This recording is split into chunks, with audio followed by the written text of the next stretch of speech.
Hello everyone, welcome to our channel learners pro by Reshma. రీసెంట్గా మన భారతదేశంలో మేరీ పంచాయత్ యాప్, ఆ యాప్కి డబ్ల్యూఎస్ఐఎస్ ప్రైజ్ 2025 ఆ అవార్డు మన మేరీ పంచాయత్ యాప్కి లభించింది. ఈ డబ్ల్యూఎస్ఐఎస్ అంటే ఏంటి అంటే world summit on information society. రీసెంట్గా దీని గురించి డబ్ల్యూఎస్ఐఎస్ +20 హై లెవెల్ ఈవెంట్, దానిని ఏ సంస్థలు హోస్ట్ చేశాయనంటే ఇంటర్నేషనల్ ట్రేడ్ యూనియన్ ఐటీయు, అదేవిధంగా యునెస్కో, యుఎన్డిపి, యుఎన్సిటిఏడి, ఈ 4 అంతర్జాతీయ సంస్థలు దీనిని హోస్ట్ చేశాయి. దీని హెడ్ క్వార్టర్స్ జెనీవా, స్విట్జర్లాండ్లో ఉంది. అదేవిధంగా ఈ సమ్మిట్ కూడా రీసెంట్గా స్విట్జర్లాండ్లోనే జరిగింది. దాంట్లో భాగంగానే మన భారతదేశం నుంచి మేరీ పంచాయత్ అన్నటువంటి యాప్కి cultural and linguistic diversity, linguistic అంటే లాంగ్వేజెస్, డైవర్సిటీ అంటే వివిధ భాషలు, linguistic cultural and linguistic diversity, ఆ కేటగిరీలో మేరీ పంచాయత్ యాప్ అన్నటువంటి దానికి అవార్డు లభించింది.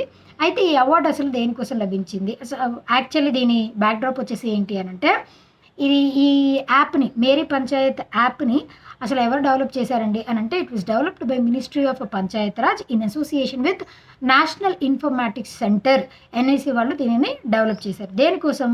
డిజిటల్ ఇంక్లూజన్ని ప్రమోట్ చేయడానికి. దాంట్లో భాగంగా దీన్ని ఇంప్లిమెంట్ చేశారు. డిజిటల్ ఇంక్లూజన్ అంటే తెలుసు కదా, అంటే ప్రతి ఎక్కడో నూక్ అండ్ కార్నర్లో ఉన్నటువంటి ఎవ్రీ సిటిజన్కి కూడా డిజిటల్ సర్వీసెస్ అందించడమే డిజిటల్ ఇంక్లూజన్ అని అంటే.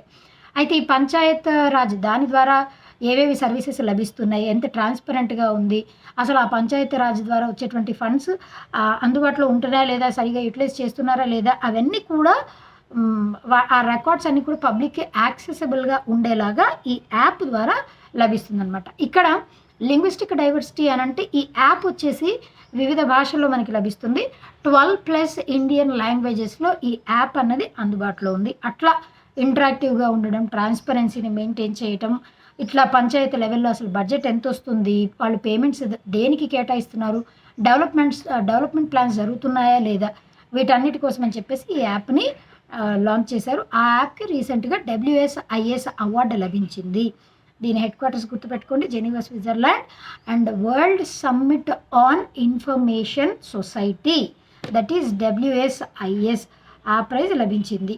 అయితే ఇప్పుడు మీకు పంచాయతీరాజ్ గురించి ఐడియా ఉంటుంది. Panchayati Raj 73rd constitutional amendment act ద్వారా 1992లో ఇది 11th షెడ్యూల్ లాగా యాడ్ అయింది. మున్సిపాలిటీస్ వచ్చేసి 74th CAA 1992 12th షెడ్యూల్ లాగా యాడ్ అయింది. అయితే ఫస్ట్ ఏ కమిటీ రికమెండ్ చేసింది ఈ పంచాయతీ రాజ్ సిస్టమ్ గురించి తెలిస్తే కామెంట్ చేయండి.